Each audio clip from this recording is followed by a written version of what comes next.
අයිබෝවන් ලිස්නර් සබ් තුලින් ගෙනෙන මගේ දෙවෙනි වීඩියෝ එක. අද මම කතා කරන්න බලාපොරොත්තු වෙන්නේ එක්තරා සිද්ධියක් සිද්ධ වුණා මීට මාස 3කට විතර කලින් හරියටම පොසොන් පෝය දවසේ.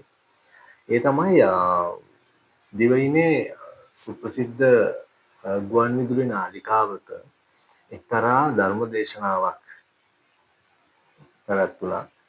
ඒ ධර්මදේශනාවේ වික්ෂුන් වහන්සේ පාදක කරගත්ත යම් කරුණු කාරණා කීපයක් හින්දා මට හිතුණා පොඩ්ඩක් ඒ ගැන පොඩ්ඩක් කතා කරන්න. ඇත්තටම උන්වහන්සේ එදා කතා කරේ උන්වහන්සේ දේශනා කරපු ඒ ධර්ම දේශනාව තුළ අන්තර්ගතයෙන්ම සාරාංශයක් විදිහට කියන්න. ඒ තමයි මාතෘකාව ප්‍රධාන මාතෘකාව වුණේ මහින්දාගමනය. මොකද මිහිඳු මේ පොසොන් පොය දවස නිසා මේ මිහිඳු හාමුදුරන්ගේ ලංකා ගමනය ගැන තමයි කතා කරන්නේ. එතෙන්දී හැබැයි උන්වහන්සේගේ ඒ ධර්ම දේශනාවේ ගම්ම්‍ය වෙච්ච කාරණාව තමයි මේ රටේ මහින්දාගමනය නැත්නම් මිහිඳු මහරහතන් වහන්සේගේ ආගමනය සිද්ධ වෙන්න කලින් පැවතුණු සමාජය නැත්නම් මේ රට තිබිච්ච ඒ තත්ත්වය සහ මහින්දාගමනයෙන් පස්සේ නැත්නම් මිහිඳු හාමුදුරුවන්ගේ ආගමනයෙන් පස්සේ මේ රට සිද්ධ ඇතිවෙච්ච ඒ සමාජීය වෙනස මෙන්න මේ වගේ කියලා එක සංසන්දනාත්මකව ඒ කියන්නේ කලින් ඒක තිබුණේ ඍණාත්මකව සහ පසුව ධනාත්මකව කියන ඔන්න ඔය කියන පදනමක් වගේ දෙයක් තමයි කියන්නේ ඒ වගේ පදනමක ඉඳගෙන උන්වහන්සේ මේ දේශනාව කරා කියලා තමයි මම ඇත්තටම මම තේරුම් ගත්ත විදිය ඒ ධර්ම දේශනාව තුළින්. ඉතින් ඒ හින්දා මට හිතුණා පොඩක් ඒ ගැන කතා කරන්න. හරි. ඒ ගැන කතා කරන්න කලින් මම කරුණාවෙන් ඉල්ලා සිටිනවා පුළුවන් හැකියාව මගේ මේ YouTube channel එක කුෂාන් චින්තක listeners hub subscribe කරන්න පුළුවන් හැකි පමණේ ඒක share කරන්න. මොකද මගේ බලාපොරොත්තු ඇවිල්ලා දන්න කියලා පුංචි හරි දෙයක් මගේ අදහසක් කෙනෙකුට ප්‍රයෝජනවත් වෙනවා නම් ඒක සමාජයේ ඉන්න කෙනෙකුට ප්‍රයෝජනවත් වෙනවා නම් ඒ දැනුම ඒකෙන් ප්‍රයෝජනයක් ගන්න පුළුවන් නම් නැත්නම් අපි මේ දැනුම් පද්ධතිය පොඩ්ඩක් අපි අර හෝමාරු කරගන්න අන්න ඒ වගේ දෙයක් හින්දා පුළුවන් අය මේක ෂෙයා කරන්න පුළුවන් අය මේ ඒ ගැන කමෙන්ට් කරන්න ඒ වගේ දේවල් කරමු. හරි. හොඳයි. අපි දැන් චුට්ටක් ඒ කියපු ධර්මදේශනාවේ අර්ථකථනය ගැන කතා කරන්නේ පොඩි පැත්තකින් කියමු. අපි ඒකට අමතක කරමු. తాවකාලිකව. අන්තිමට මතක් කරගමු. හරි. අපි ඊට වඩා වෙනස් දෙයක් ගැන කතා කරමු දැන්. හරි. මෙහෙමයි. දැන් බොහෝ අය දන්නවා මම මේ කියන්නේ කාරණාව. අතමෙක් දන්නේ නැති වෙන්න පුළුවන්. අන්නේ දන්නේ නැති අයට තමයි මම මේක ටිකක් කියන්න හදන්නේ. අපේ මානව ඉතිහාසය ගත්තාම ඔය මීට අවුරුදු ලක්ෂ එකහමාරකට විතර කලින් අප්‍රිකාවෙන් තමන්ගේ ගමන පටන් ගත්ත හෝමෝ සේපියන් නැත්නම් හෝමෝ සාපියන් කියන මේ මානවය නූතන මානවයා පහුකාලීනව මුළු ලෝකෙම ජනාවාස කරනවනේ. එයා මුළු ලෝකෙම ජනාවාස කරලා අද මේ තියෙන මානව ව්‍යාප්තිය දක්වා එයා මේක අරගෙන ආවා. ඒක පටන් ගන්නවයි කියලා මානව විද්‍යාඥයෝ විශ්වාස කරන්නේ මේක අවුරුදු ලක්ෂ එකහමාරකට විතර කලින්. ඉතින් ඔය යන ව්‍යාප්තිය එක පැත්තකින් ස්කැන්ඩිනේවියානු රටවල් වල ඒ මහද්වීප වල කියන උතුරු දකුණු ඇමරිකා මහද්වීප යුරෝපය එතකොට උතුරු ආසියාව අග්‍රදිග ආසියාව දකුණු ආසියාව ඔය ආදී වශයෙන් මුළු ලෝකෙම මේ මානවය ජනාවාස කරනවා හෝමෝ සාපියන්. එතකොට මේ කියන ජනාවාස නැත්තම් මේ කියන මානව ප්‍රචාරණය ඇතුළත අපේ රටත් අනිවාර්යෙන් අයිති වෙනවා. අයිති වෙන්න පුළුවන්. ඒකට ඕන තරම් සාක්ෂි සාධක තියෙනවා. මොකද හේතුව ඒක කියන්න තව හේතුවක් තමයි දැන් භූවිද්‍යාඥයෝ විශ්වාස කරනවා මේක වසර 7000කට විතර කාලවකවානුවේ තමයි ඉන්දියානු උපමහද්වීපයෙන් අපේ රට දූපතක් විදිහට වෙන් වෙන්න වෙලා තියෙන්නේ කියලා. එතකන් අපි ඉන්දියානු උපමහද්වීපයට ඈඳිච්ච තව එක ප්‍රදේශයක් විදිහට තමයි පැවතුනා කියලා භූවිද්‍යාඥයෙකුගේ විශ්වාසය.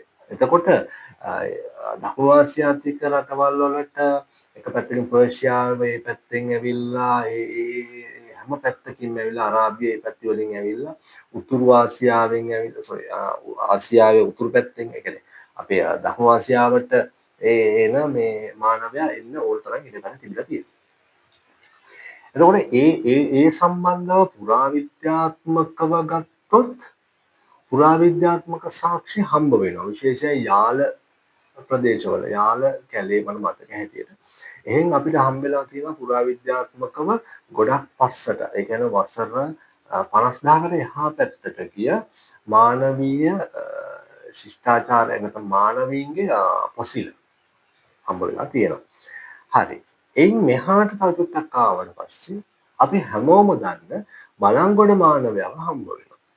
හරිද? එතකොට මේ බලංගොඩ මානවයාගේ කාල නිර්ණය කරාම මේ බලංගොඩ මානවයා යනවා අදින් වසර 48000ක් නැත්නම් 50000 ආසන්න වශයෙන් වසර 50000ක් ආපස්සට යනවා.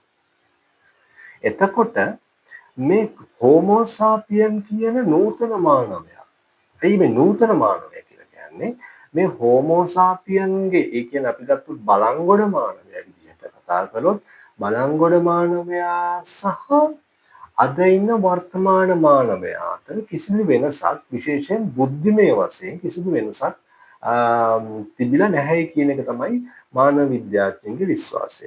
ඒ කියන්නේ සරලව කිව්වොත් එහෙම බලංගොඩ මානවයාගේ තිබිච්ච මොළ පරිමාවයි වර්තමානයේ ඉන්න මනුස්සයාගේ මොළ පරිමාවයි දෙක එක හා සමානයි කියලා තමයි මානව විද්‍යාඥයෝ විශ්වාස කරන්නේ.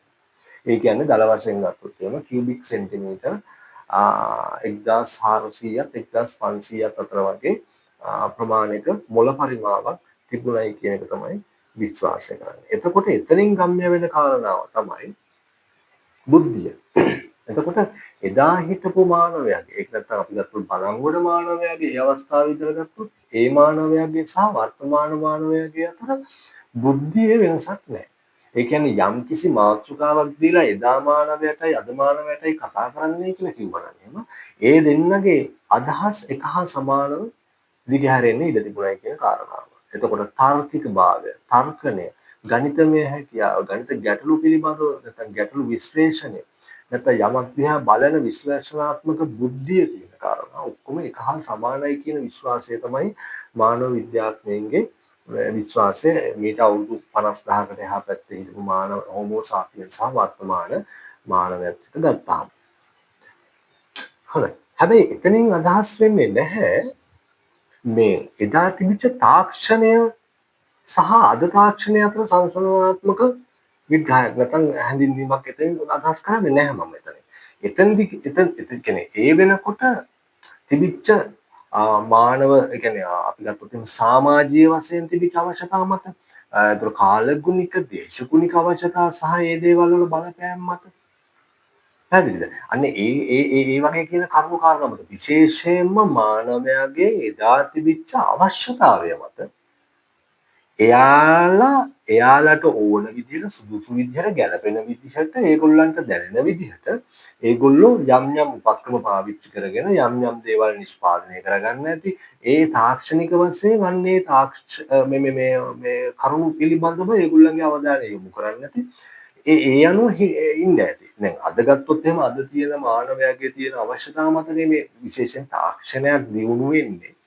මානවයෙක් කියන්නේ ඕනම දෙයක අවශ්‍යතාවයක් මතනේ. කියන්නේ මොකක් හෝ අවශ්‍යතාවයක් මුල් කරගෙන තමයි යම්කිසි තාක්ෂණයක් මේ ලෝකෙට ඉදිරිපත් වෙන්නේ. මොනියම් හෝ අවශ්‍යතාවයක්. ඒක සරලම උදාහරණයක් ගත්තොත් එහෙනම් දැන් අපි පුංචි කාලේ අපි ටීවී එකක් පාවිච්චි කරනකොට අපි ටීවී එක ගන්නකොට ටීවී එක අපි ළඟට ගිහිල්ලානේ ඔක මැනුවල්නේ අපි ස්විච් එක දාන්න හරි ඔන් කරන්න හරි ඒ දේ කරේ. ඊට පස්සේ පහු කාලිනව ඒක අර ඈත ඉඳලා කරන්න පුළුවන් රිමෝට් කන්ට්‍රෝල් සිස්ටම් එකක් මොකක් හරි අන්න ඒ වගේ උපකරණයක් එන ඔය වගේ දේවල්. ඒකට අර හැමදේම පහසුව පිණිස තමයි මේ තාක්ෂණයේ කොහෙන්ද ඒ දේවල් වලට අවශ්‍යතාවය මත තමයි තාක්ෂණය වැඩි දියුණු වෙන්නේ. හරි.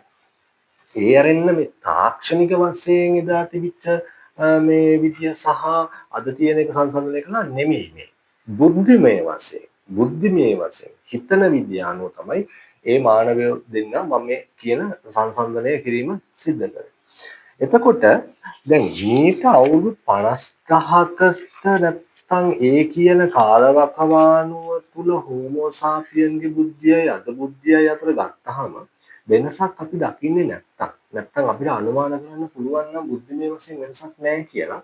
එහෙනම් අපිට හිතන්න පුළුවන් එදා හිටපු මානවයාගේ ඒ තිබිච්ච බුද්ධිමය හැකියාවන් මත එයාට හැකි විදිහට යමක් හිතලා යමක් අපි කියමුකෝ යම් අවශ්‍යතාවයක් මත තාක්ෂණය හෝ එයා ජීවත් වෙන රටාව වෙනස් කරගන්න ඇති. මේක එක කාරණාවක්. ඊට පස්සේ ඕක මේ මොනවාද පිළිඹු වෙන කාරණාවක්. දැන් ඉස්සරහට ඊට පස්සේ දැන් එනවා අවුරුදු 50000 ඊට පස්සේ අවුරුදු 40000 30000 ඔහොම එනකොට කියන්නේ මේ මානවය වෙනස් වෙනවා. මේ මානවය වෙනස් වෙනවා. විශේෂයෙන් දැන් ඕක අපි කතා කරොත් එහෙනම් දල වශයෙන් ගත්තොත් එහෙනම් දැන් මෙයා යන්නේ දඩයන් උගේ කියලා හිතන්න. දඩේ මේ ගිහිල්ලා තමයි ආහාර සපයගත්තේ කියලා හිතන්න. ඊට පස්සේ මෙයා කල්පනා කරනවා. මෙයා කල්පනා කරනවා මේ දඩේ මේ ගිහිල්ලා සත්තු මරාගෙන කනවට වැඩිය අපිට බැරිද තව මීට වඩා දෙයක් කරන්න. මීට වඩා දෙයක් හිතන්න. මීට වඩා ලෙහෙසි ක්‍රමයකට අපිට ආහාර සොයා සපයා ගන්න බැරිද? අපි හැමදාම කිලෝමීටර් මොකද මේ මානවයා හැදිලා තියෙන ඇවිදින්න. දවසකට දල වශයෙන් කිලෝමීටර් 10ක්වත් ඇවිදින්න තමයි අපේ මේ ධනිස් කකුල් හැදිලා තියෙන්නේ. දැන් අපි ඇවිදිනවද නැද්ද කියන එක වෙනම කතාවක්. නමුත් මානවයා ඒ තුන කල්පනා කරන්න ඇති අවදානමක් අරගෙන සත්තුන්ගේ පස්සෙන් ගිහිල්ලා ඒ සත්තුත් එක්ක පොර බදලා වෙන්න පුළුවන්. එතකොට ඒ විදිහට තම තමන්ට අවශ්‍ය කරන ආහාර පහසුකම් ටික සපය ගන්නවට වඩා ඊට පහසු ක්‍රමයක් සමහරවිට මේගොල්ලෝ කල්පනා කරන්නේ නැති. අන්න එතනදී සමහර විට ඒගොල්ලෝ තව දේවල් අපි හිතමුකෝ ඊට කියන්නේ අපි දැන් කියන්නේ out of box නේද? අර ෆ්‍රේම් එකෙන් පිට හිතන්නේ නැති. ඒ හිතලා තමයි මෙයාලා ගස්වල තියෙන ගෙඩි జాති ආහාරය විදියට ගන්න නැත්තේ. එතකොට ගස්වල තියෙන ඇට වර්ග, තෘණ වර්ග, පත්‍ර වර්ග සමහර ශාකයම වෙන්න පුළුවන්. ඒතර මේකලු මේ එක්ස්පෙරිමන්ට්ස් නැත්නම් පරීක්ෂණ කරන්නේ නැති. ඒ පර්යේෂණ කරනකොට අන්තිමට අපිට අවුරුදු 20000කට ආපස්සට යනකොට හම්බ වෙනවා මේ මානවයාගේ කෘෂිකර්මාන්තයේ යම් අවධියක දියුණුවේ අවධියක් යනවා. ඒ කියන්නේ සරල වශයෙන් කිව්වොත් මේ මානවයා කෘෂිකාර්මික වශයෙන් ඒ කියන්නේ තමන්ගේ ආහාර ටික තමන් විසින්ම වවාගෙන කන්න පටන් ගත්ත සංස්කෘතියක් බිහි වෙනවා. හිතන්න දැන් අද ගත්ත දැන් අද මේ තියෙන කාලවකවානුවත් එක්ක ඔය සිද්ධිය සමහර විට අපිට දැනෙන්නේ පුංචි සුළු සිද්ධියක් වෙන්න පුළුවන්. හැබැයි මේ තමන්ගේ ආහාර ටික තමන් විසින්ම සොයා සපයා කියන්නේ තමන් විසින්ම වවාගෙන කනවයි කියලා කියන්නේ තමන් විසින්ම වවාගෙන තමන්ගේ ඒ පහසුකම මේ සලස්සගත්තා කියලා කියන්නේ ඒක සුළුපටු විදිහට අපිට තකන්න පුළුවන් කාරණාවක් නෙවෙයි. මේ මානව ඉතිහාසය තුළ මානවයා ගත්ත මේක දැවැන්ත පින්මක්. මොකද හේතුව කෘෂිකර්මාන්තය කරනවා කියලා කියන්නේ නිකම්ම මේ ඇටයක් ගෙනල්ලා පැල කරලා ඒක රෝපණය කරලා ඒක දිහා බලාගෙන ඉඳලා ඒකෙන් වතුර දාලා ගෙඩි ගන්න එක නෙමෙයි. ඕක පිටිපස්සේ තියෙන ඕන තාක්ෂණයක් තියෙනවා. කෘෂි. ඒ කියන්නේ ඇට වර්ග මොනවද? ඒවා මොන විදිහටද පැලවෙන්නේ? ඒවට එන රෝග මොනවද? ඒවයින් ආරක්ෂා කරගන්නේ කොහොමද? ඒවා මේ අවුරුදු මොන කාලවලටද ගැලපෙන්නේ? මොන දේශගුණික කලාප වලටද මේ ආහාර මේ භෝග වර්ග ගැලපෙන්නේ? එතකොට ඒවට යොදන්න ඕන පොහොර වර්ග මොනවද? එතකොට කෘෂිකර්මාන්තය ගැන කතා කරනකොට ඒව නිකන් කරන්න බෑ, අතින් කරන්න බෑ. ඒවට ආයුධ ඕනේ, උපකරණ ඕනේ. ඒවා මොනවද? ඒතර ඒ හරහා ඇතිවෙන ඊළඟට තව තාක්ෂණික දියුණුව තියෙන්න ඕනේ. නිසා මේක එසේ මෙසේ සුළුපටු සිද්ධියක් විදිහට අපිට සලකන්න බෑ. මේ මං තාම ඉන්නේ අවුරුදු 20000කට කලින්. තාම අපි අවුරුදු 20000කට කලින් යහපැත්තේ.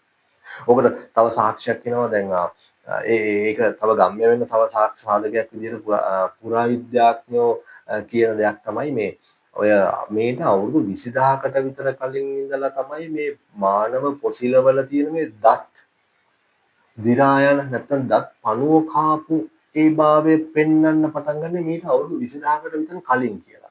ඒතර එතනින් අනිත් පැත්තෙන් තව විද්‍යාඥයන්ගේ විශ්වාසය තමයි එහෙනම් මේ මොනවාද මේ දත්පණුව කන ලෙඩ, දත්වල තියෙන ලෙඩ දුක් අනම්මනම් ඒ දේවල් හැදෙන්න මේ මිනිස්සුන්ට නැත්නම් මානවයාට පටන් ගන්න නැත්නම් මේ කාබෝහයිඩ්‍රේට් පරිභෝජනය එක්ක කියන එක. ඒ කියන්නේ එතකන් ඊට කලින් මානවයා මේ පරිභෝජනය කරන්නේ නැත්තේ ප්‍රෝටීන් බහුල කියන මස් වර්ග විශේෂයෙන්ම. ඔන්න ඔය එකත් වැදගත් සාධකයක් වෙනවා මේ අපේ මේ කෘෂි කර්මාන්තය කියන කාරණා. ඒ කියන්නේ අපේ මිනිස්සු කොටිමක සරලව වවාගෙන කෑවි. ඒක මානවයාගේ විශාල පිම්මක්. හරියට අර චිම්පන්සියා කකුල් හතරෙන් ඉන්නදෝ කකුල් දෙකෙන් හිටගත්ත එක මේ ස්වභාව ධර්මයට විරුද්ධව ගිය එකක් නෙමෙයි මානවයා කරන්නේ. මේකද මේ මානවයා කියලා කියන්නේ එදා ඉඳලා මේ පිමි පැලපු මිනිස්සෙක්. මේ පිමි පැලපු සතෙක් නේ. ඒකනේ අපේ තියෙන වෙනස. හරි. ඔය දැන් කතා කරේ එක පැත්තක්. තාක්ෂණික වශයෙන් හෝ මේ මානවයාගේ පිම්මක්. දැන් ඔය අතරේ දැන් ඔකේ තව පැත්ත දැන් අපි කතා කරනවා ගොඩක් පැති තියෙනවනේ. ගොඩක් පැති තියෙනවා. දැන් තව පැත්තක් අපි කතා කරමු. ඒ තමයි මේ ආගමික. ආගමික නෙමෙයි මේ කියන්නේ චින්තනය. දැනුම. දැන් ඔය කියන්නේ දැනුමක්. කෘෂි කර්මාන්තය කියන්නේ විශාල කියන පුළුල් දැනුම් පද්ධතියක්. පුළුල් දැනුම් පද්ධතියක්. ඒතර ඒ වගේම දැන් මානව විද්‍යාව කියන්නේ දැන් ඔය විශේෂයෙන් අපි දැන් ගත්තොත් මෙන්න මේ විදිහට ආගමක් වගේ දෙයක්, දර්ශනයක් වගේ දෙයක් බිහි වෙන්න නැත්නම් නිර්මාණය වෙන්න නැත්නම් කවුරු හරි කෙනෙක් ඉදිරිපත් කරන්න. කියන්නේ යම් කිසි චින්තනයක් මේ ලෝකෙට ඉදිරිපත් කරන්න. යම් කිසි චින්තකයෙක් යම් කිසි චින්තනයක් ඉදිරිපත් කරන්න. එයාට හිතන්න ඕනේ. ඒතර මේ චින්තන පද්ධතිය. දැන් ওই විදිහට අවුරුදු 20000 ඉඳලා දැන් අපි ටික ටික ආපස්සට එනවා. දැන් මේ ඉස්සරහට වර්තමානයේ පැත්තට එනවා අවුරුදු 20000 ඊළඟ 19000 18000 17000 15000 15000 ඔය විදිහට දැන් අපි ඉස්සරහට එනවනේ වර්ෂ වලින් ගත්තාම. ඒ එනකොට දැන් මානව විද්‍යාඥයන්ගේ මතයක් තියෙනවා. ඒ තමයි දැන් විශේෂයෙන් තමන්ගේ මූලික අවශ්‍යතා ආහාර ඊට පස්සේ අපි ගත්තොත් එහෙම වාසස්ථාන ඊට පස්සේ ගත්තොත් තමන්ට තියෙන ආරක්ෂාව සහ ලිංගික තෘප්තිය. ඔන්න ඔය කියන මූලික අවශ්‍යතා ටික මානවයා සම්පූර්ණ කරගත්තට පස්සේ එතනින් එහාට එයාට කරන්න දෙයක් නැතුව යනවා.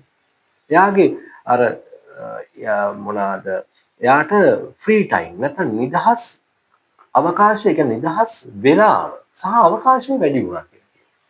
එතනදී මේ මානවයා ඊට පස්සේ වෙන දේවල් හිතන්න පටන් ගන්නවා. එයා ස්වභාව ධර්මයේ දිහා බලනවා. දැන් මේක මේ අපි දැන් මේ කතා කරන මේ නවීන ලෝකේ කියලා කොන්ක්‍රීට් ගහගත්ත මේ යුගයක් ගැන නෙවෙයි මේ කතා කරන්නේ. මේගොල්ලෝ ජීවත් වුනේ ස්වභාව ධර්මෙත් එක්කනේ. ඒතර මේ ස්වභාව ධර්මයේ ගැන කල්පනා කරනවා.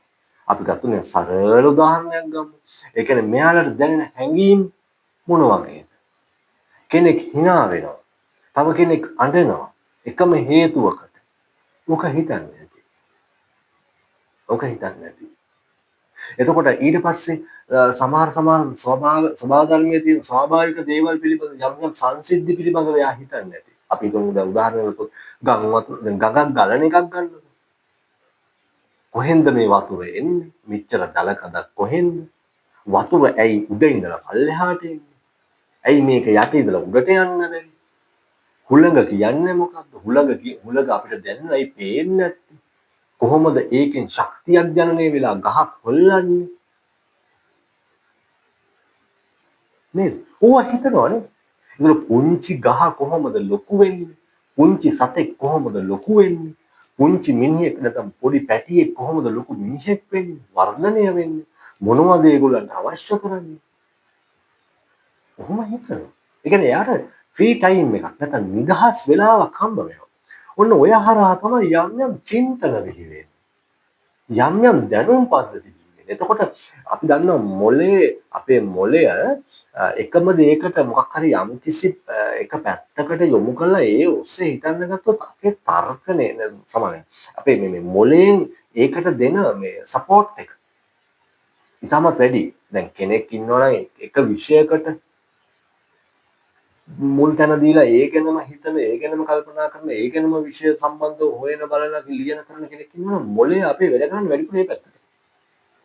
එතකොට දැන් ඔය අතන එතකොට මේ හිටපු මිනිස්සු අතරින් බිහි වෙන්නේ නැති චින්තකයෝ විවිධ ශේෂ්ත්‍ර හරහා විවිධ දැනුම් පද්ධති එන්නේ නැති.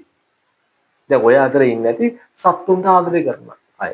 ඒතර සත්තු ගැන තමයි එයා වැඩිපුර හිතන්නේ. ඒතර එයා ළඟ එයා හැදෙනවා එයා සහ එයාගේ වටපිටාව හැදෙනවා සත්තු පිළිබඳ දැනුම් පද්ධතිය. තව කෙනෙක් ශාක පිළිබඳව. දැන් අපි කතා කරමු කෘෂි කර්මාන්තයන් මේ වගේ දේ. ඒතර තව කෙනෙක් කුලඟ ස්වභාව ධර්මයේ තව සංසිද්ධි වැස්ස ගැන වෙන්න පුළුවන්. ඔය අතරේ තව කෙනෙක් තමන් ගැන කල්පනා කරනවා වෙන්න පුළුවන්. තමන්ගේ ශරීරය අභ්‍යන්තරේ මොකද එයාලට තියෙන හොඳ අත්දැකීම් මොනවද අත්දැකීම් සත්තු බලලා පළලා බලනවා. කනකොට පේනවනේ. ශරීරය ඇතුලේ තියෙන කොටස්. එතකොට ඒගොල්ලෝ මිනිස්සුත් මරුනහම කපලා බලන්නේ නැති. එහෙනම් අන්න එතනින් එන වෛද්‍ය විද්‍යාව පිළිබඳ දැනුම් පද්ධතිය. එතන ඕවා වසර ගානක් තිස්සේ දියුණු වෙලා මේ එකතු වෙලා දියුණු වෙලා අපි කියන්නේ මොඩිෆයි වෙලා කියන. ඒ වගේ නවීකරණය වෙලා විශාල දැනුම් පද්ධතියක් අවසානයේ අවුරුදු 4500ක් ආපස්සට යනකොට එනවා. එතකොට අපිට නිකන් මේ විශ්වාස කරන්න හොඳ නෑ මේ අපි මේ අවුරුදු 1000කට 2000කට එහා පැත්තේ ඉඳලා මේ දියුණු වෙච්ච මිනිස්සු කොටසක් මේ ඉන්නේ කියලා. නෑ ඒක වැරදි. මේ මම මේ මෙච්චරලා කතා කරපු කාරණා මුළු ලෝකෙම කියන්නේ ඒ පිළිබඳව බහුසුත්තයෝ ඒ පිළිබඳව දැනුම තියෙන චින්තකයෝ නැත්නම් ඒ පිළිබඳ මේ ශික්ෂණය තියෙන ශික්ෂිත පුද්ගලයෝ මේ පිළිගත්ත දේ මේ ඔප්පු කරනවා මේ ලෝකෙ මෙහෙම දෙයක් තිබුණා කියලා කියන දේ මේ. එතකොට මම මේ දැන් කතා කරපු කාරණාත් එක්ක මේ ලෝකෙම මේ මානවයාගේ පද්ධතිය ඔන්න ඔය විදිහට තමයි දියුණු වෙන්නේ. එක හා සමානව සමාන්තරව හැම ආකාරයකම දැන් අපි ගත්තොත් ඉන්දියාව නැත්නම් අපේ ලංකාව වගේ ඝර්ම කලාපී නැත්නම් ට්‍රොපිකල් සෝන් එකේ තියෙන ඝර්ම කලාපීය රටවල් වල දේශගුණයට අනුව ඒගොල්ලෝගේ තාක්ෂණික දේවල් නැත්නම් චින්තනය දැනුම් මේ පද්ධතිය හදාගත්තා. දැන් මට නැහැනේ ගිහිල්ලා මේ ඔය කොහෙද ඇන්ටාර්ටිකාවේ නැත්නම් ආක්ටික් ඔය රටවල් වල තියෙන සීතලයේ අත්දැකීම මට නැහැ. හැබැයි ඒ රටවල් වල ඉන්න අයට ඒක තියෙනවා. මොකද ඒගොල්ලන්ගේ දැනුම් පද්ධතිය හදාගත්තේ ඒ තිබිච්ච දේශගුණික කලාප වලට අනුව සහ ඒ තිබිච්ච දේවල් වලට අනුව. සහ ඒගොල්ලෝ නිතර දෙවෙනි දකින්න විදිය අනුව. ඉතින් ඔය විදියට විවිධ දැනුම් පද්ධති මේ ලෝකෙ බිහි වෙනවා සමාන්තරව. ඒ කාලයට සමාන්තරව, කාලයට සාපේක්ෂව. එතකොට අපිට කියන්න බෑ පුංචි රටක හිටපු අපි මේ හිටපු අපේ මේ ප්‍රදේශයේ හිටපු මේ මානවයා මෙහෙම මේ නොදියුණු එහෙම කෙනෙක් කියලා කියන්න බෑ. ඒක වැරදි. ඒක වැරදි මතයක්. ඊට පස්සේ දැන් ඔහොම එනවා ආපස්සට. දැන් ආපස්සට කියන වර්තමානයට එනකොට අපිට හම්බ වෙනවා දැන් අපේ රටෙන් හම්බ වෙලා තියෙනවා පොසිල බල්ලන්ගේ. මේ බල්ලා කියන්නේ කවුද? සතෙක්. මේ ගෘහාශ්‍රිතකරණය වෙච්ච සතෙක්. මේ පුංචි බල්ලෝ ගෘහාශ්‍රිතකරණය වෙන්නේ කරලා තියෙන්නේ පිළිගන්නේ අග්නිදිග ආසියාතික රටවල් වල. එතකොට මේ අග්නිදිග ආසියාතික රටවල් වල ගෘහාශ්‍රිත නැත්නම් ඩොමෙස්ටිකේට් කරපු බල්ලෝ. ඊට අමතරව කුකුලා. ওই විදිහට ගෘහාශ්‍රිතකරණය වෙච්ච සත්තුන්ගේ පොසිල මීට අවුරුදු 4000කට විතර ආපස්සට කාල නිර්ණය වෙච්ච පොසිල අපේ රටේ හම්බ වෙලා තියෙනවා. ඒතකොට ඒකෙන් අදහස් වෙන්නේ මොකක්ද? මේ මිනිස්සු ඉස්සර ඉඳලම මේ අපේ මේ ආවා ගියා කියන කාරණාව. එතකොට දැන් කෙනෙකුට හිතෙන්න පුළුවන් දැන් අවුරුදු 7000කට මෙහා පැත්ත වෙනකොට අපි දුප්පතක් නම් මොහොත හරහා කොහොමද ආවේ කියලා. එතන ප්‍රශ්නයක් කියලා. ඔව්. ඒකට උත්තරය තමයි මෙන්න මෙහෙම.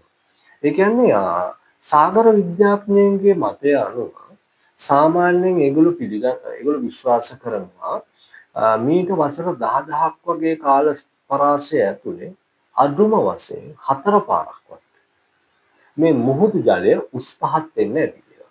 කාලයක් ඉස්සෙල්ලා කාලයක් පහත් වෙනවා කියලා.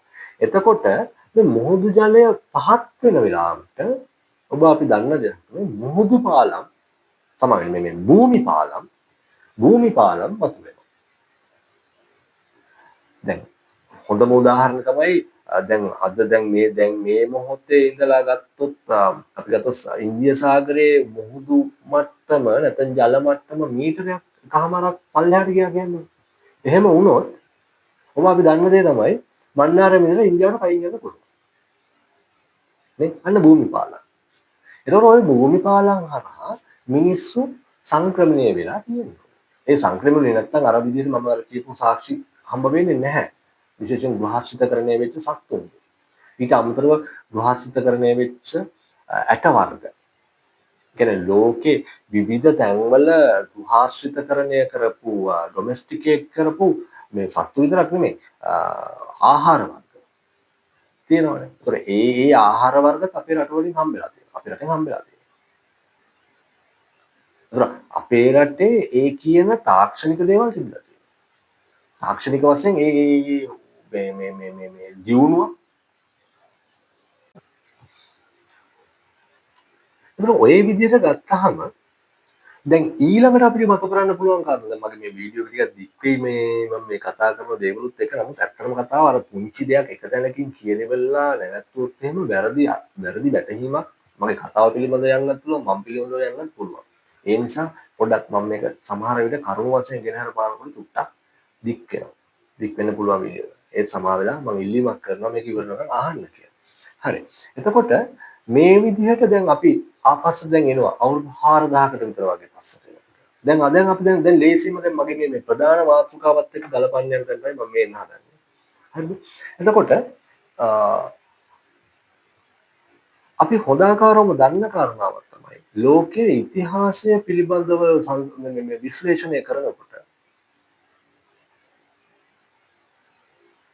මීට අවුරුදු 3000කට 4000කට පෙර අපේ මේ ඉන්දියානු සාගරය කියලා කියන්නේ බොහෝම සක්‍රීය සාගරයක් කියන එක. මොකද්ද මේ සක්‍රීයයි කියන්නේ? සක්‍රීයයි කියලා කියන්නේ මිනිස්සු මේ මුහුදු හරහා එහා මෙහා ගිහින් වෙන හෙළදා මුල් කරගෙන යාත්‍රාවලින් ඒක අපේ රටේ ලියවිච්ච නැත්තම් අපේ රටෙන් විතරක් නෙමෙයි මේ ලෝකේ තව රටවල් වලින් ලියවිච්ච කියවිච්ච පොත්පත්වල ඒ පිළිබඳ වාර්තා කියනවා. අපේ රටෙන් ගිය නැත්තම් අපේ රටේ මිනිස්සු එහාට මෙහාට ගියා කියන සාක්ෂි යම් ඒ පොත්පත්වල ලියවිලා තියෙනවා. සමහර ඒවා මොනවාද අපි ගත්තොත් එහෙම ශිලාලේඛනවල ලියවිලා තියෙනවා.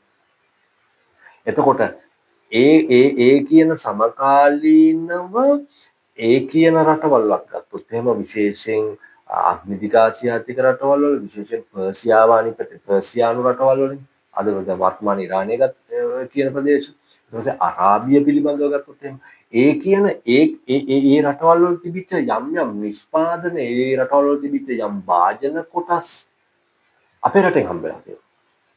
කාසි වර්ග අපේ රටෙන් හම්බෙලා තියෙනවා. ඒතර ඒකෙන් අදහස් වෙන්නේ මොකද්ද? මීට අවුරුදු 3000කට 4000කට එහා පැත්තේ ඉඳලා අපේ රට බොහෝම විවෘත ඒ කියන්නේ විශේෂයෙන් ගත්තොත් එහෙම අපි ඇවිල්ලා බොහොම ලොකු කියන්නේ වැදගත් සංදිස්ථානයකනේ තියෙන්නේ. අපේ රට පිහිටලා තියෙන්නේ ඉන්දියානු සාගරේ බොහොම කියන්නේ කේන්ද්‍ර හොඳ ප්‍රධාන කේන්ද්‍ර ස්ථානයක තියෙන්නේ. ඒතර අපේ රටට මිනිස්සු ආවා ගියා. ලෝකෙන් ආවා. අපේ රටෙන් මිනිස්සු එළියට ගියා. ඒතර මේ එහාට මෙහාට සංක්‍රමණය වෙනවා. ඒතර මේ සංක්‍රමණය නැත්තම් මේ ආගමන විගමන කියන කාරණාව ඇතුලේ තියෙන ඊළඟ කාරණාව තමයි දැන් ඒගොල්ලෝ එන්නේ දැන් අපි හිතුවේ මේ පිටින් මිනිස්සෙක් අපේ රටට එන්නේ වෙළඳාමට තමයි. ඒක හරි. හැබැයි මේ වෙළඳාමට එන මිනිස්සයා හරහා තව දේවල් වෙන්න පුළුවන්. මොනවද? විවිධ දැනුම් පද්ධතීන් අපිට එන්න පුළුවන්. විවිධ සංස්කෘතීන් අපේ රටට එන්න පුළුවන්. ඒතර විවිධ තාක්ෂණික ක්‍රමවේද අපේ රටට එන්න පුළුවන්. විවිධ ආහාර ක්‍රම, ඇඳුම් පැළඳුම් වල ක්‍රම, එහෙම නැත්නම් විවිධ තාක්ෂණික දේවල්, ඒ කියන්නේ දැනුම් පද්ධති. ඔය අතරේ ආගමික කාරණාත් එන්න පුළුවන්. පැහැදිලිද? එතකොට අපිට පැහැදිලි වශයෙන් අපේ රටට මීට වසර 3000කට 4000කට නැත්නම් අදින් ගත්තොත් එimhe ක්‍රිස්තු පූර්ව 2000කට 1500කට එහා පැත්තේ ඉඳලම අපේ රටට මිනිස්සු ආව ගියා කියන්නේ පැහැදිලි සාක්ෂි තියෙනවා. පැහැදිලි සාක්ෂි තියෙනවා. දැන් අපිට ඒක ගෙනහැර පාන්න කියන්නේ මේ ලිඛිතව එන ඉතිහාසය පිළිබඳවම නෙමෙයි මේ කතා කරන්නේ. ඉතිහාස කතා, ඊට පස්සේ පුරාවිද්‍යාත්මක සාධක සාක්ෂි මේ ඔක්කොම එක්කාසු කරලා අධ්‍යයනය කරාට පස්සේ අපිට ගන්න පුළුවන් අදහස. ඒක තමයි අපි බොහොම සක්‍රීය නැත්නම් අපේ රට බොහොම සක්‍රීය ස්ථානයක මේ වෙළඳාම නැත්නම් ඉන්දියන් සාගරයේ වෙළඳාම කියන මේ පද්ධතිය අතර බොහොම සක්‍රීය තැනක තමයි අපේ රට පිහිටලා තියෙන්නේ. ඒතකොට මිනිස්සු ආවා කියන්නේ. ඒතකොට බොහොම ලේසියෙන් අපේ රටට එන්න පුළුවන් ක්‍රමය තමයි ඉන්දියාව හරහා ගොඩබිම් හරහා එතනින් එහාට එන්න එතනින් කියන්නේ ගොඩබිම කියන්නේ ඉන්දියාවට ගොඩබිමින් ඇවිල්ලා එතනින් යාත්‍රාවලින් අපේ රටට මිනිස්සුන්ට එන්නත් පුළුවන්. අපේ රටේත් මුලින්ම යන්න පුළුවන් ඉන්දියාවට. සහ එතනින් එහාට අපේ රටට යන්න පුළුවන් ගොඩබිම් හරහා ලෝකෙ අනිත් රටවල. මේ මිනිස්සු යනවා කියන්නේ මිනිස්සු ආවා ගියා කියන්නේ සංක්‍රමණ නිෂ්ක්‍රමණ කියලා කියන්නේ නිකම්ම හුදෙක් මිනිස්සෙක් එහාටයි මෙහාටයි යන එක නෙමෙයි. දැන් ඉස්සර විශේෂයෙන් ඉන්ධන තිබිච්ච යාත්‍රා නෙමෙයි තිබුණේ. විශේෂයෙන් සුළං බලයෙන් එන්නේ. එතකොට සුළඟ අවුරුද්ද එක කාල සීමාවක තමයි එක පැත්තකට යන්නේ. එතකොට ඒ හරහා මේ මෙරටට එන මිනිස්සයා ඊළඟ පාර එයාගේ රටට යන්න තව ඊළඟ මාස ගාණක් ඉන්න ඕනේ අනිත් පැත්තට හුළඟ හමනකම්. එතකන් එයා ඉන්නේ මෙහි. ඒතර මෙහෙ ඉන්න කෙනා සමහරවිට මෙහෙන් ආවාහ විවාහ වෙන්න ඇති මොකක් හෝ ඒකට ඒගොල්ලන්ගේ දැනුමත් එක්ක මෙහෙ දැනුම් හොයන්න ඇති මෙහෙ ඒ මිනිස්සුත් එක්ක ඒගොල්ලෝ තමන්ගේ මේ සංනිවේදනය කරගන්න ඇති ඒ දැනුම් පද්ධතියෙන් එකිනෙකා හුවමාරු කරගන්න ඇති. එතකොට ඒකෙන් අදහස් වෙන්නේ මොකක්ද? මම තව පාරක් කියන්නේ අපිට මේ දැන් කතා කරන දැන් මම ටික ටික අර මගේ මාතෘකාවට එන්න හදන්නේ මේ කතා කරන මහින්දාගමනය කියන කාරණාවත් එක්ක තමයි මේ ඔක්කොම උනේ කියන එක අපිට ඇත්තටම දැන් සබුද්ධිකව පිළිගන්න බෑ. සබුද්ධිකව හිතුවොත් එහෙම අපිට ඒ කාරණාව දැන් ඇත්තටම පිළිගන්න බෑ. මම කෙටියෙන් කියන්නම් දැන් කෙනෙක් වැරදි දෙයක් හිතන්න පුළුවන් මේක මේ කතා කරන්නේ මහා වංශයේනේ එතකොට මේ කාරණා. ඒතකොට කෙනෙක් හිතයි මේ මනුස්සයා මේක මේ මහා වංශයට බයිනවා මේක මේ මහා වංශයේ බොරු කියලා කියනවා කියලා. නෑ. අපි මහා වංශය කියලා කියන්නේ වෙනම කාරණාවක්. මහා වංශය කියන්නේ වෙනම කාරණාවක්. මහා වංශය කියලා කියන්නේ බොහෝම උසස් කෘතියක්. යුනෙස්කෝ සංවිධානයෙන් විසින් ලෝක උරුමයක් විදිහට නම් කරපු මේ කෘතියක්.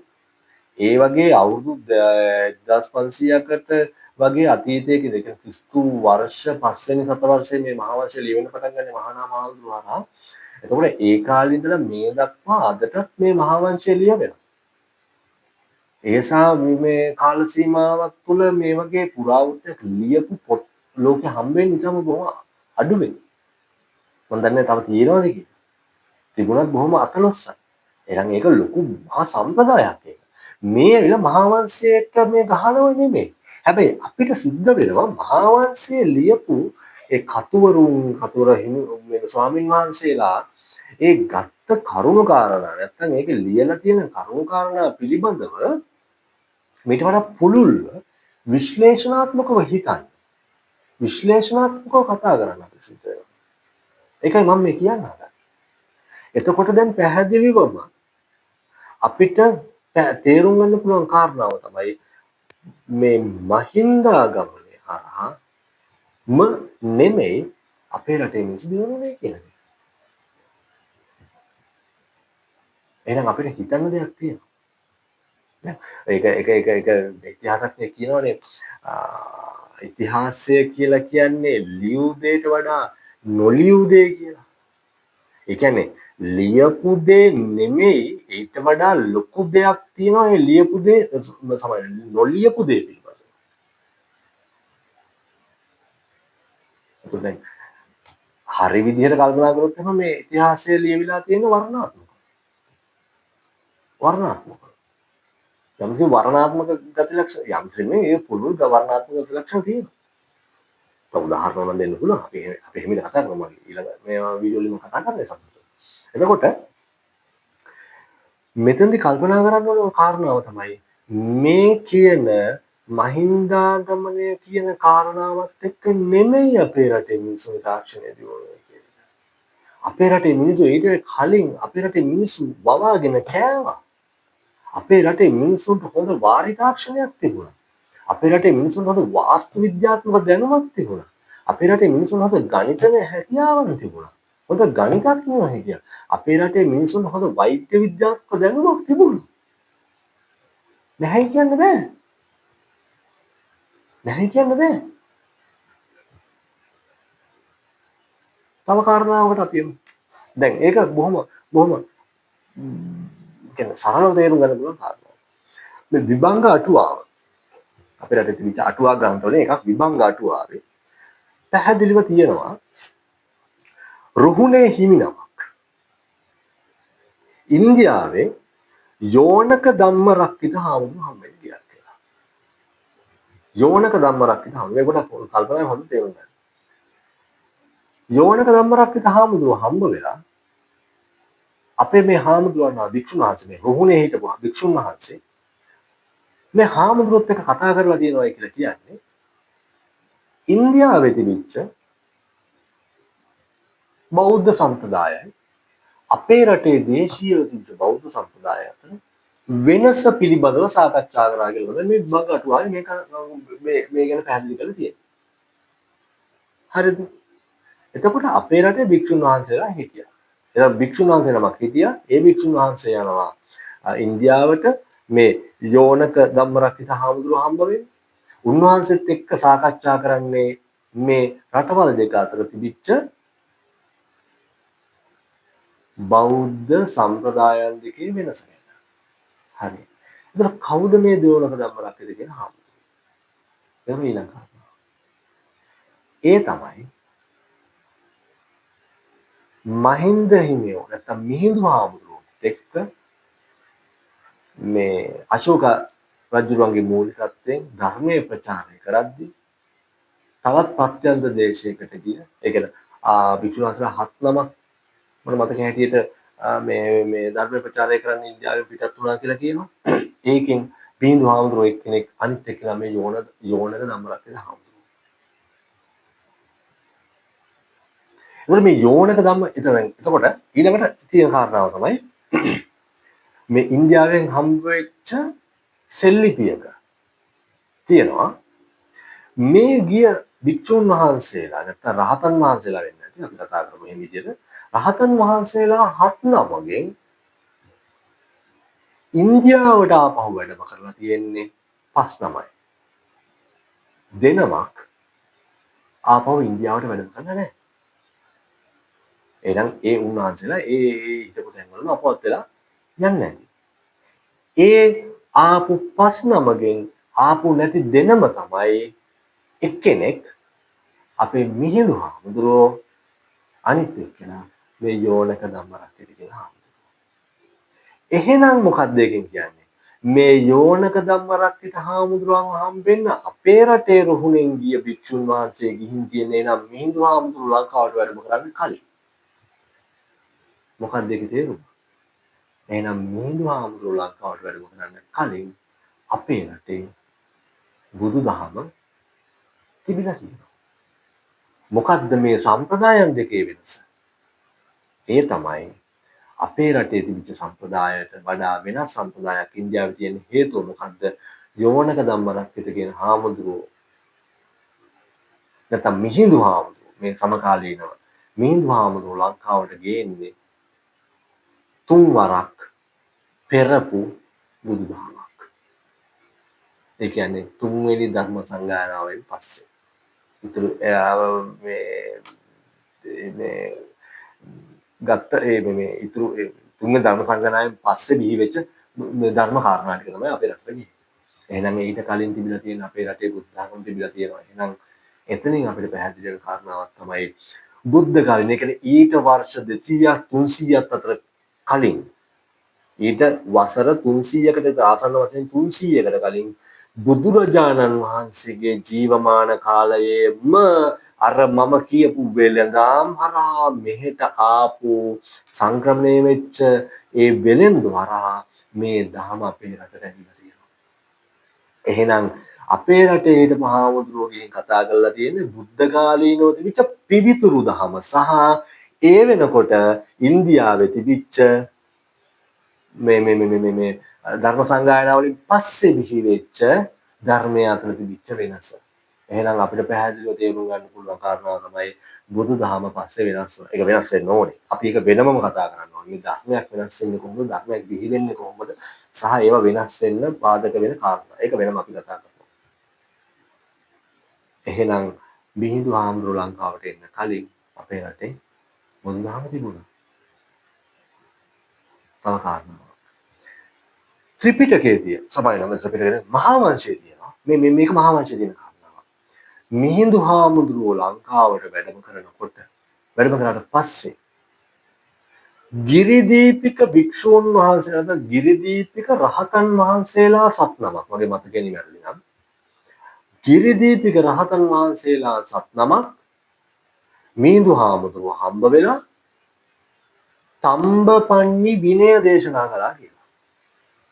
මොකද්ද තම්බපන්නි විනය කියන්නේ? තම්බපන්නි විනය කියලා මෙතනින් අදහස් කරන්න ඇත්තේ තම්බපන්නි කියන්නේ මෙරට නැත්නම් ලංකාව. මෙරට නැත්නම් ලංකාවේ තිබිච්ච බෞද්ධ විනය නැත්නම් බෞද්ධ සම්ප්‍රදාය වෙන්න ඇති මිහිඳු හාමුදුරුවොත් එක්ක සාකච්ඡා කරන්න ඇත්තේ. පැහැදිලිද? මිහිඳු හාමුදුරුවොත් එක්ක කතා කරන්න ඇත්තේ මේ රටේ තිබිච්ච සම්ප්‍රදාය මෙන්න මේකයි බෞද්ධ සම්ප්‍රදාය. ඔබ වහන්සේලාගේ තියෙන මෙන්න මේක වෙන්න පුළුවන්. එහෙනම් ওই දෙක කොහොමද ගලපගන්නේ? ওই දෙක කොහොමද මේ රටේ මිනිස්සුන්ට ගලපලා ප්‍රචාරය කරන්නේ? ඒ වගේ කාරණාවක් වෙන්න කතා කරන්න නැත්තේ. කොහොම හරි මේකේ තියෙන තම්බපන්නි විනය සාකච්ඡා කළා කියලා. ඒක තම්බපන්නි විනය දේශනා කළා කියලා තියෙනවා. ඒක ගිරිදීපික භික්ෂුන් වහන්සේ කියන්නේ. මේක තව පැත්තකින් කතා කරන්න ඕනේ ඊට පස්සේ. හරි. දැන් ලේසි පහසුවෙන් තේරුම් ගන්න මම කියන්නේ ගිරිදීපික භික්ෂුන් වහන්සේලා කියලා කියන්නේ දේශීයව ගිරි කියලා කියන්නේ කඳු. කඳු කියලා කියන්නේ හෙල්. හෙල් කියලා කියනවනේ. ඒතර හෙලවල හිටපු භික්ෂුන් වහන්සේලා. මම පුංචි දෙයක් මෙතන කියලා ඉන්නම්. අපේ රටේ මුල්ම ජනාවාස බිහි වෙන්නේ කඳු ආශ්‍රිතව. ඊට පස්සේ තමයි ටික ටික තෙන්තලා වලට යන්නේ. එතකොට හෙලේ හෙලවල ගිරි කඳුවල හිටපු භික්ෂුන් වහන්සේලා කියලා කියන්නේ අපේ මේ රටේ ඒ වෙනකොට හිටපු ජීවත් වෙච්ච දේශීය භික්ෂුන් වහන්සේලා නැත්නම් දේශීය ජනයා අතරින් බිහි වෙච්ච භික්ෂුන් වහන්සේලා. ඒ අය ගොඩක්ම හිටිය රුහුණේ. රුහුණ කියලා කියන්නේ මේ මාතර, ගාල්ල, හම්බන්තොට, අම්බලන්තොට නෙමෙයි. රුහුණ කියලා කියන්නේ අපේ මලය කඳු රටේ අපේ මලය කඳු පන්ති ගත්තොත් කොත්මලේ අරමල ඒ පැති වලින් පස්සේ එතනින් එහාට පල්ලෙහාට යනකන් තිබිච්ච එක ඒක ආයෙ තව වෙලාවක කතා කරමු. එතකොට දැන් මේ මම මේ කතා කරන්නේ විවිධ කෝණ වලින් ගත්තාම දැනුම ගැන කතා කරලා සාකච්ඡා කරලා ඊට පස්සේ කතා කරන්න ඕන මාතෘකාවක් වෙන්නත් පුළුවන්. අපි ඒවා ටික ටික වෙන වෙන ලාවල් අපි ක්‍රමානුකූලව කතා කරමු. ඒක කතා කරන්න පුළුවන්. එහෙනම් මම අවසාන කරන්න මගේ වීඩියෝ එක අපි ඉස්සරහට කතා කරමු තව දේවල් ගැන. තව මේ පිළිබඳව තව වැඩි දියුණු කතා කරමු. පැහැදිලිව තේරුම් ගන්න ඕන කාරණා මොකක්ද?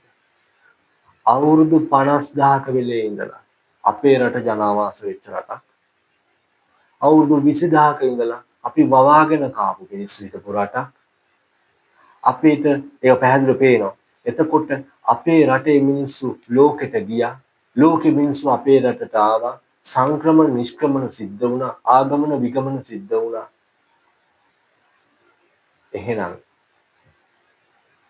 අද අපේ දැනුම් පද්ධතිය ඇතුළේ විශේෂයෙන් භික්ෂූන් වහන්සේලා හරහා මේ කතා කරන මහා වංශයෙන් ගෙනහැර පාන්න උත්සාහ කරන දැනුම් පද්ධතිය ඇතුළේ තියෙන මේ අවුරුදු 2000ක් 2500ක ඉඳලා මෙහාට කතා කරන ඉතිහාසයක්ම නෙමෙයි අපේ රටේ තියෙන ඊට වඩා එහාට ගිය බොහොම පුළුල් ඉතිහාසයක් තියෙනවා. අන්න ඒක තේරුම් ගන්න. අපි ඒ තරම්ම පහත් තැනක හිටපු සමාජීය කොටසක් නෙමෙයි කියන කාරණාව අපි තේරුම් ගන්නට ඕනේ. අන්න ඒකයි වැදගත්ම කාරණාව. ඒකද කියන්න ඕනේ කියන්නේ දැන් මහාවංශය කියනවා මේ මිහිඳු හාමුදුරුවෝ ලංකාවට වැඩම කරාට පස්සේ උන්වහන්සේ ඉන්න දෙන්න තැනක් තිබුණ නැතුව කටුමැටි ගහලා මේ හුළුවතු වලින් පුච්චපු බිත්ති බැඳපු මොකද්ද මන්ද ඒ නමක් කියනවා එහෙම තැනකලු මිහිඳු හාමුදුරුවෝ නැහැ මේට අවුරුදු 3000කට 4000කට කලින් අපේ රටේ ගෙවල් හදලා තියෙනවා වාස්තු විද්‍යාත්මකව හදලා තියෙනවා විද්‍යාත්මක ක්‍රම වලට හදලා තියෙනවා ඒකට සාක්ෂි තියෙනවා අපේ රටෙන් සොහොන් හම්බ වෙනවා පුරාණ සොහොන් හම්බ වෙනවා නෑයක් උපදපු බවට සාක්ෂි තියෙනවා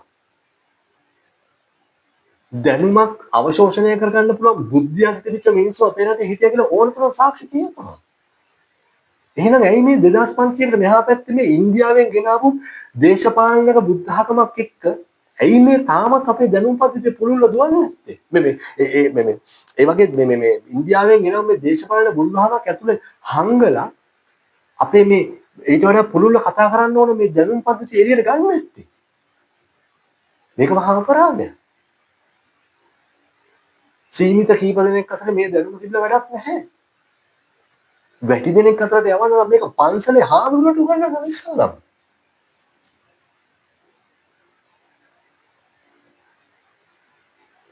බොහොම බරපතල ඛේදවාචකයක් රටක ඉතිහාසය කියලා කියන්නේ මේ මොකද කියන්නේ මේ ආයෝජනයක් ඒතර රටේ මිනිස්සුන්ගේ ඉතිහාසය දැනගැනීමේ අයිතිය මිනිස්සුන්ට තියෙනවා ඒක මිනිස්සුන්ගේ අයිතිය ඒතර මෙච්චර විශාල දැනුම් පද්ධතියක් මේ විශාල දියුණු තාක්ෂණික ක්‍රමවේද තිබිච්ච රටේ අද උගන්වන්නේ මොකද්ද අවුරුදු 2500කට කලින් ඉන්දියාවේ ඉඳලා මේ දේවල් හින්දා තමයි අපි මිනිස්සු උනේ කියලා කියන්නේ. උඹලා මිනිස්සු වෙලා තියෙන ඉන්දියාවේ හින්දා කියලා කියන්නේ. මොකද්ද මේ කරන්නේ? අපේ දැනුම මොට කරලා තියෙන්නේ. දැන්වත් අපි ඇස් අරින්න ඕනේ. ආගම ඉන්දියාවේ. වදින බෝධිය ඉන්දියාවේ. ධාතුන් ඉන්දියාවේ. මොකක්ද මේ? එච්චරම නිවට ගැත්තෝ නෙමෙයි අපි. ඉන්දියානු ව්‍යාප්තවාදය ගැන ඊට පස්සේ කතා කරමු. හැබැයි මේ තේරුම් ගන්න ඕනේ මොකද මේ ඉන්දියානු ව්‍යාප්තවාදය හර අපේ රටේ වෙච්ච මේ අසාධාරණ තාමත් එහෙමයි. තාමත් එහෙමයි. මේ දවස්වල කතා වෙනවා මේ දළදා මාලිගාවේ ප්‍රශ්න එහෙම ගැන. කුලවාදය ගැන කතා කරනවා. දළදා මාලිගාවේ විශේෂයෙන් ඔය මේ දළදා මාලිගාවට අනුබද්ධ මේ මොකද්ද මේ නිකායන් දෙක මම මතක නැහැ. මේ ඔය පාර්ශ්ව බුද්ධ පාර්ශ්ව දෙකක් තියෙනවා. නිකාය මේ කුලවාදේ මේ බුදුහාමුදුරන්ගේ දේශනාවේ කුලයක් කොහෙන්ද කතා කරලා තියෙන්නේ? බුදුහාමුදුරේ එහෙම කතා කරන්නේ නැහැ. එහෙම නෑ. මේ තමන්ට ඕන විදියට හදාගෙන තමන්ට ඕන විදියට නිර්මාණය කරගත්ත ආගමක් එක්ක අපේ රටේ ඉතිහාසය හංගලා තියෙන්නේ. මේක සෑහෙන ලොකු අපරාධයක්. බරපතල අපරාධයක්. හොඳයි. කතාව අපි නවත්තමු. අපි ඉස්සරහට තව කතා කරමු. මේ කතාව පිළිබඳව සමහර විවේචන තියෙන්න පුළුවන්. සමහරුන්ට මත ගැටුම් තියෙන්න පුළුවන්. හෙට වෙනකොට මම මේක වීඩියෝ එක රිලීස් කරන්න පස්සේ එතන ඉඳලා අපේ අම්මට තමයි වැඩිපුර බයින්නත් එහෙම වෙන්න පුළුවන්. අපේ අම්මා වැඩිපුර බැනුම් අහන්නත් පුළුවන්. කලල විද්‍යාවෙන් මට හොතට අවදන්න පුළුවන්. ගැටලුවක් නෑ. හැබැයි ඉල්ලීමක් කරන්න බනින්න ඕනේ නෑ. අපි මේක සාකච්ඡා කරමු. පුළුල්ල. මම මේ කියන කාරණා එකපාරට පිළිගන්න එපා. තව මේක ගැන හොයන්න. මොකද සත්‍ය කියලා කියන්නේ බහුකෝණිකයි. ඒක කෝණික වෙන්නේ නැහැ. පැහැදිලිවම පරම සත්‍ය කියලා කියන්නේ බහුකෝණිකයි. විවිධ කෝණ වලින් මේක දිහා බලන්න ඕනේ අපි. විවිධ කෝණ වලින් බැලුවොත් විතරයි නිවැරදි සත්‍ය ඉස්මතු කරගන්න පුළුවන්. ඒ නිසා ඒක ටික පුළුල්ව කල්පනා කරන්න ඕනේ. අපේ රටේ ගොඩක් අය කියන්නේ මේ බයින් මුණු හරපෙන් කෑ ගහන එක. එහෙම කරන්න අවශ්‍ය නැහැ. තව හිතන්න, හොයන්න. අපි පුළුවන් තරම් මේ දැනුම් පද්ධතිය සමාජගත කරගන්න ඕනේ. ඒකයි මගේ පණිවිඩය. හොඳයි. අදට මම නවතින්න. අවසාන වශයෙන් බනින්න එපා. ඔබේ අදහස් දෙන්න. සාකච්ඡා කරමු. ඔබේ දැනුම අපිත් එක්ක ෂෙයා කරගමු. අපේ දැනුම අනිත් එක්ක ෂෙයා කරගමු. මේක හුදෙක් ආගමකටවත් කිසිම ජාතියකටවත් කිසිම සාහිත්‍යමය කාරණාවකටවත් පහර ගහන්න කරපු උත්සාහයක් නෙවෙයි. මේ බොහොම විවෘතව මට හිතිච්ච දැනෙච්ච දේ මම මේ කතා කරන්නේ. කතා කළේ. සාහිත්‍යවත් මම කතා කරනවා. අද අපි මේ විදිහට නවතිමු. ඔබ සැම සියලු දෙනාටම ආයුබෝවන්.